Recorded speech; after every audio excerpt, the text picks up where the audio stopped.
Welcome to UO Today. I'm Paul Peppis, Director of the Oregon Humanities Center. My guest today is Jovencio de la Paz, Assistant Professor and Curricular Head of Fibers in the School of Art and Design at the University of Oregon. De la Paz is an artist, writer, and educator. Their work explores the intersection of textile processes, such as weaving, dye, and stitchwork, as they relate to broader concerns of language, histories of colonization, migrancy, ancient technology, and speculative futures. De la Paz joined the UO faculty in 2016. Thanks, Jovencio, for coming on the show. It's a pleasure to have you. Thank you, Paul. Wonderful to be here. So tell us first a little bit about your background and how you became interested in the visual arts. Oh, sure. Actually, when I became an artist, I always thought that I would be a painter. And in so many ways, I think that I've taken a very, very circuitous route from painting to leaving painting to returning to quite a painterly format in textile. But growing up, I was never the artist. My brother, my older brother, was the artist in the family. I studied mostly music, and it was because of an extraordinary art teacher in the public high school I went to in Gresham, Oregon. Her name's Kim McKenna. Just a brilliant teacher, and really opened so many possibilities for me in terms of thinking about all kinds of ideas through visual art. So I really credit her with that change. But in terms of choosing a textile and choosing weaving in particular, I think my background in music actually made perfect sense. Both are very sort of mathematical and logical kinds of ways of thinking. So things connect in ways you don't expect. So weaving is a truly ancient art form, but your approach is quite contemporary. Tell us a little bit about the way that you approach this ancient art form as a 21st century person. Yeah, the loom is often considered one of the first kinds of computers, and my current work and research is really based around exploring that idea, that history, and that idea and its implications.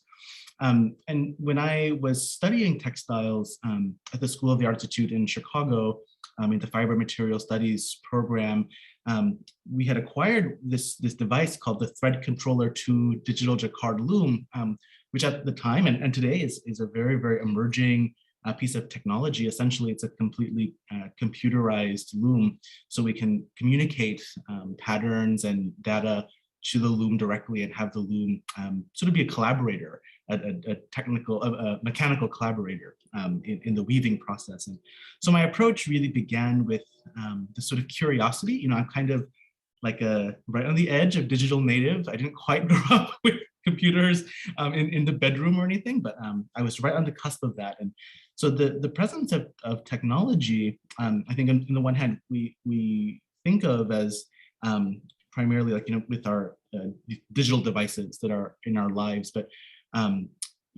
studying weaving, we sort of realize this sort of continuum of technology. And so, from sewing needle to sewing machine, from loom to digital loom to computer to cell phone, etc.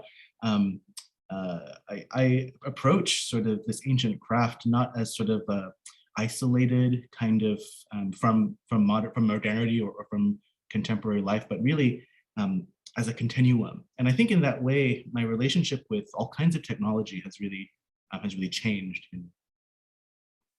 So one of your frequent approaches is to challenge some of the conventions or the limitations of the traditions of weaving. So one of those limitations is due to warp and weft. Mm-hmm. So tell us some of the ways that your work challenges those limitations. Yeah, in every weaving, even in the most kind of idiosyncratic or challenging textile I might produce, there is always a warp and weft, right? And really the challenge is in how far we can push their interrelation. So for people who are not weavers, whenever you weave, you have, from the most ancient weavings, we see that there's vertical threads called the warp, and then the horizontal threads called the weft. These must always interact in some way. And in the most simple way, we have something called plain weave, which is the checkerboard kind of basket weaving sort of pattern. So there's always some interaction, and it's really the nature of that interaction that I'm challenging. And so with the digital loom, I'm able to ask the loom to weave really what I could describe as the limitation, like the very limits of what can be woven at the loom. And this is, I explore this through writing my own software or collaborating with programmers to create software that really looks at this very simple idea of thread going over and under, and trying to push that towards sort of its breaking point. It never does break, which is interesting to me, that those limitations remain intact. But the sort of question of like this very traditional binary relationship of warp and weft, how far can we sort of play with its edges? Can you tell us a little bit more about this, the software that you've developed and your collaborators who are coders? Yeah, for sure. My primary collaborator, his name is Michael Mack. He's a programmer and a computer engineer. And, I met him actually through a Zen Buddhist community, which we both are members of. But anyway,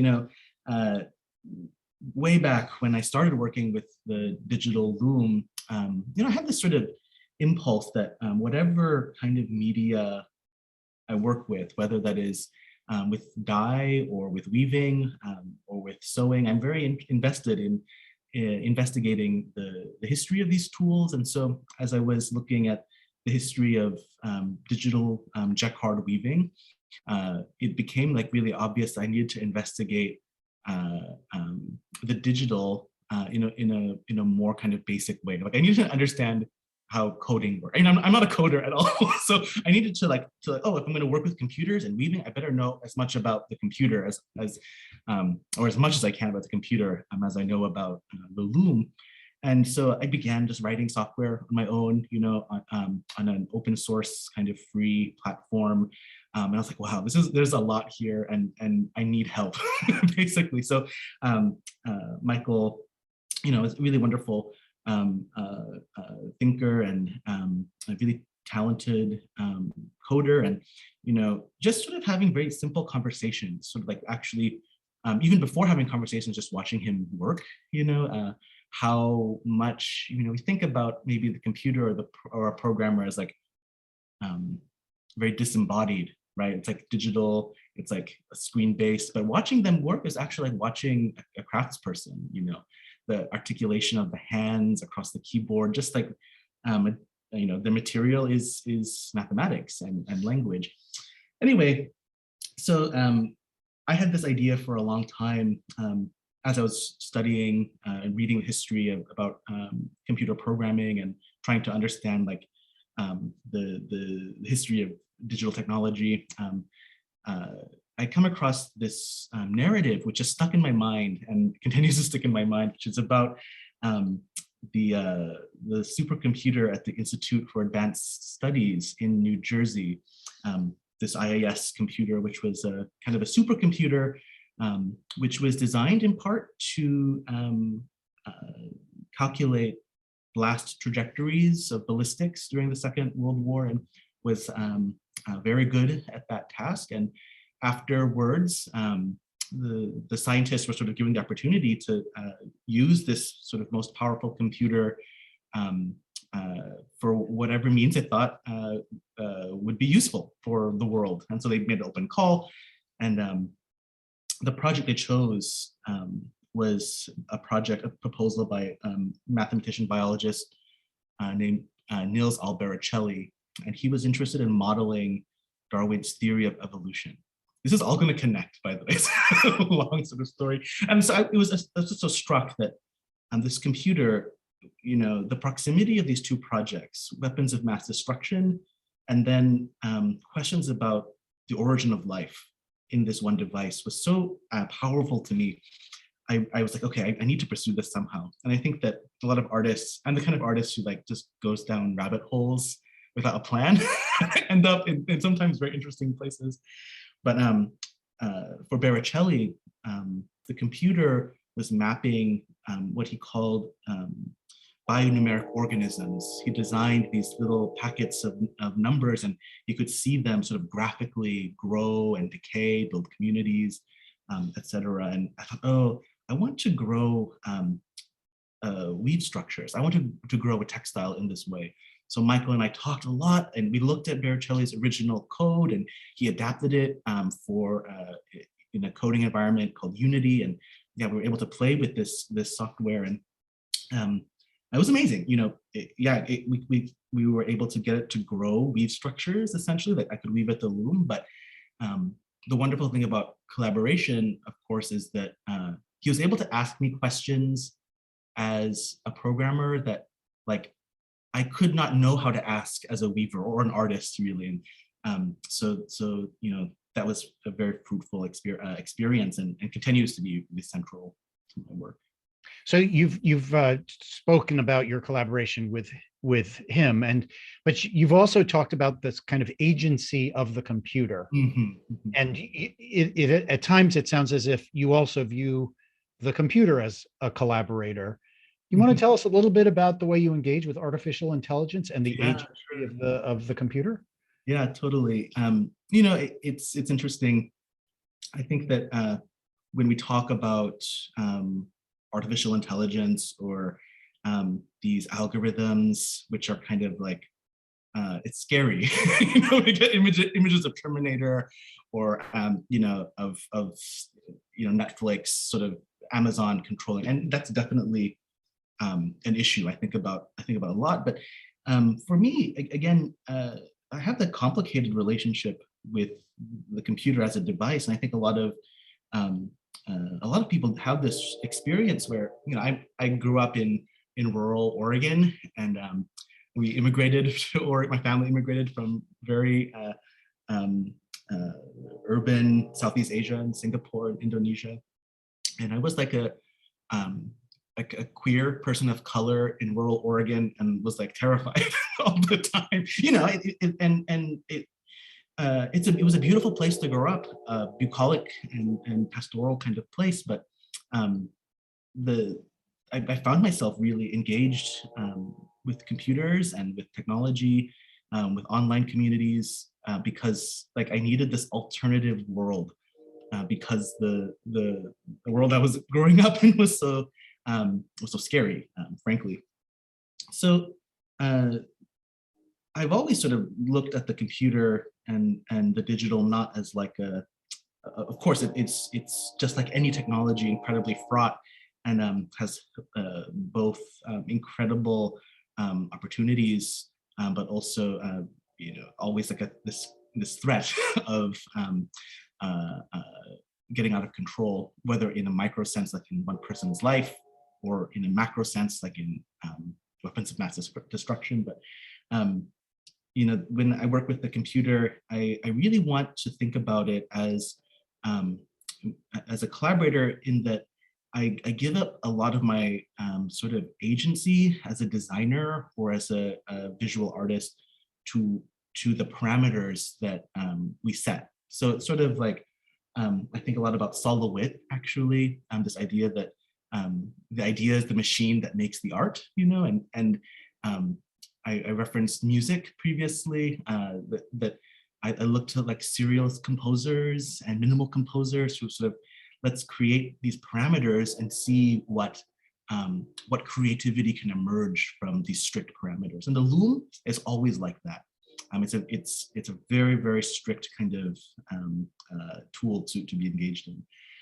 So the computer functions very similarly for me in that way. The you know, the algorithms we write or the sort of parameters we create, they always seem so limiting. But once I sort of let the computer react to it, these incredibly unpredictable things happen. And it always makes me think that the hard edge of technology, actually there's a kind of softness there. There's a room for surprise, and I think a lot of people who work with like glitch art or any kind of algorithmic art will probably say the same thing. So why don't you tell us about a project that you're working on now? Yeah, for sure. Well, I have been, engaged with this this Speculative software for quite a while, and that's been a lot of my work. You can actually see it in the background, this blue sort of piece. But I've been working also on this series, which is thinking about an issue, a graphical, an issue of image technology called aspect ratio. It's something we know primarily from video and screen-based work. It's where pixels get stretched, actually this is an issue, though we think of it as an issue of video and screen-based media. It's actually an issue from jacquard weaving from the 17th and 18th century. So people are always very surprised when they hear this, but essentially, if you think about the weaving as a grid, the intersection of the lines, which are like the threads, we in an ideal world, every thread is exactly the same, right? So your pattern is always perfectly orthogonal and square. But in reality, that's not true, right? Threads can be very different sizes, and the interactions are not always perfect and ideal. So sort of capitalizing on that, I've been making this series I'm calling failed circles, which is in the computer, I'm making very simple sort of algorithmic process, making these concentric circles. And then when they get to the loom, depending on like choices in terms of yarns, that circle becomes ellipses of various size. So there's something about this relationship between the ideal digital space and then the kind of unexpected physical reality that is expressed there. And this will be in an exhibition opening soon. I need to get back to work soon in LA at Chris Sharp Gallery in late March. So that work will be there. Well, we're looking forward to that. So I understand you've just been awarded a United States Artists Fellowship. Yes, that's right. Yeah. Congratulations. Thank you so much. Tell us a little bit about the United States Artists Organization and the fellowship and what you plan to do with it.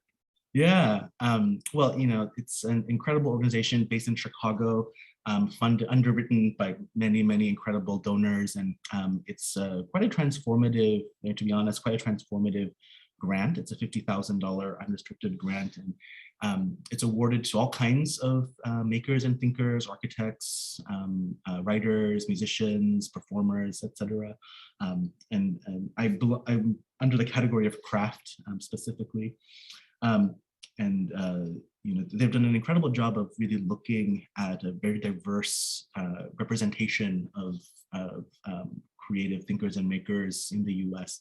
And so I shared this honor with traditional contemporary Navajo weaver, with incredible woodworkers and textile artists who work with performance. So very diverse kind of realm. What am I going to do with it? Practical stuff, I'm afraid, pay off debt, invest in retirement. I'm also going to, of course, I have opportunity to acquire some equipment, some really necessary equipment, and weaving is a very equipment heavy kind of process. And yeah, the way that a grant like this, when you get the check, the way it starts disappearing is I think that anyone who works with grants experiences that. So you've just spoken about these other crafts makers who have gotten an award, and it's an interesting moment now because craft makers and craft artworks seem to have been entering the gallery space and the space of the museum more than they used to. I want to say a little bit about your philosophy of craft and also why craft is an important kind of art making, why we should see work like yours in galleries and in museums. It's a great question. And it's one that my students think about a lot. And you know, I think that from the sort of gallery art market world, you know, trends, it's hard to predict trends, but we can see looking back, like craft sort of emerges and disappears and reemerges many times in sort of at least the Western kind of United States history of studio craft.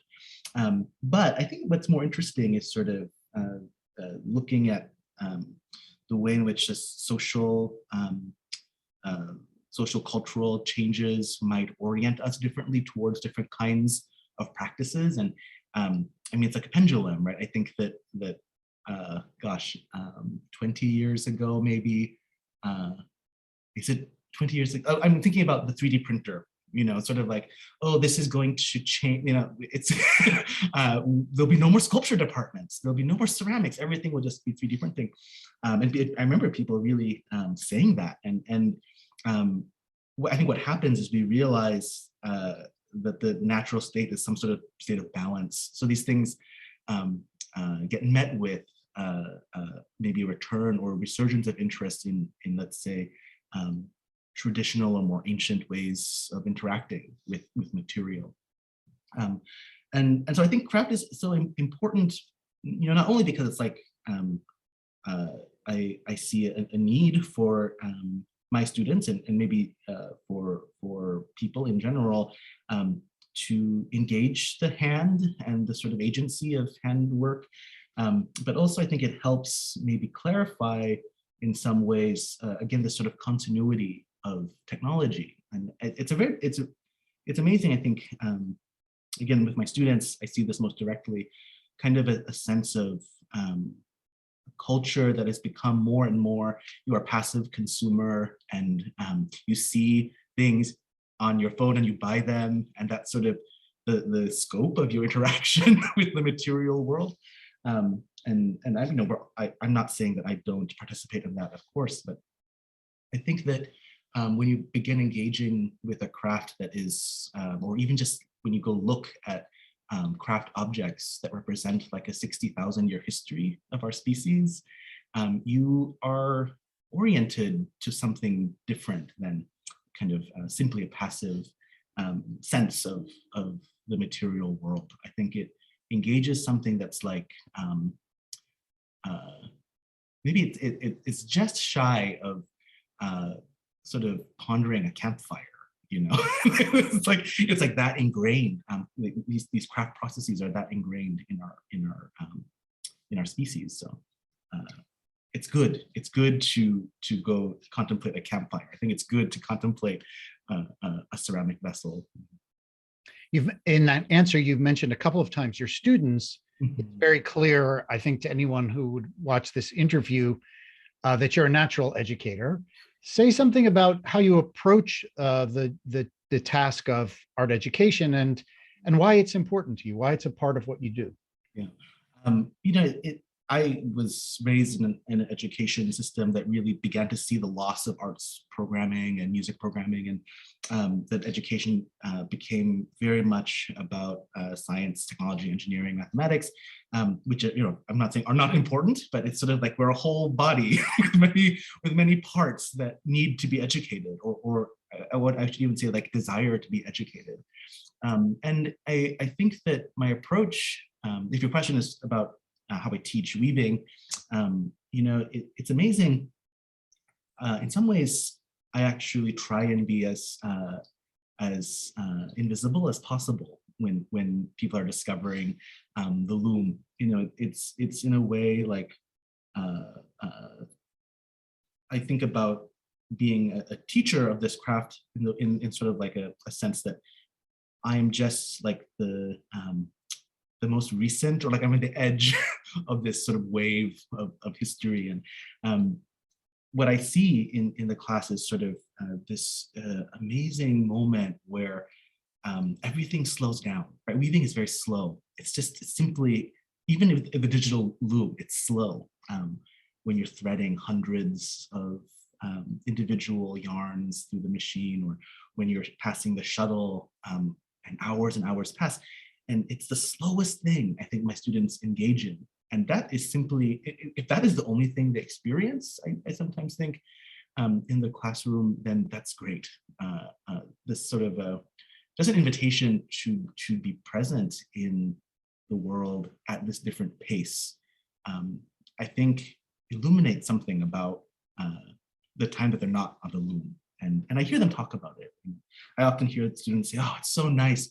I like my brain turns off," and that's such a. And I'm like, well, I think it's actually that what you're experiencing is that the organ of attention is not just your brain; it's your whole body. And maybe that your brain is not turning off; it's being turned on to some other things that it doesn't usually get to be turned on to. So. Yeah. So we're coming to the end of our time. This will probably be my last question. I understand that you're an avid fan of speculative fiction, and I know that your work is concerned with speculative futures. And I just want to tell you that the Oregon Humanities Center theme for this year is imagining futures. So we've been asking our guests to talk about what this future that they're speculating about might look like. Tell us a little bit about how you imagine the future, how you speculate about the future in your work. Yeah, gosh, that's a tricky last question. Okay, I have a little bit under a minute. Take your time, it's no problem. Yeah. You know, in my own work, what I desire, I think, is a deeper relationship with technology. You know, I like this question that Carl Sagan poses, that like we are in a prolonged technological adolescence. And it's the same, like, you know, if you know an adolescent, it's like the body is like not in sync with the mind or the emotions, right? It's like it's sort of clumsy, and we're moving very clumsily through our technological adolescence. And the question about the future, I suppose, is about how we will mature as technological beings. You know, the Luddites were weavers, and we could go around smashing the technology. I think that's there's some argument to be made about that, but more likely than not, it's not going away. And I wonder about how we can imagine a relationship with digital technology, with technology that is going to be sustainable for our survival. And I don't have any answers about that, unfortunately, but I think one of the ways we can pursue that relationship is through a less and less passive kind of engagement with it. So I like to ask my students, I like to ask my students, and I like to ask my viewers, sort of, you know, to consider the technology in a deeper kind of continuum that is not just about the most recent app that they downloaded, but how that app relates to the whole sort of matrix of histories and technologies that are bringing it forward. And I think even just that kind of different awareness of technology can begin, I hope, some conversation about where we want it to go in the future. Well, thanks so much for that answer, Jovencio. Thank you so much for taking the time to speak with us today. It's really been a pleasure. Oh, thank you so much. Yeah. I've been speaking with Jovencio de la Paz, Assistant Professor and Curricular Head of Fibers in the School of Art and Design at the University of Oregon. Thanks so much for watching.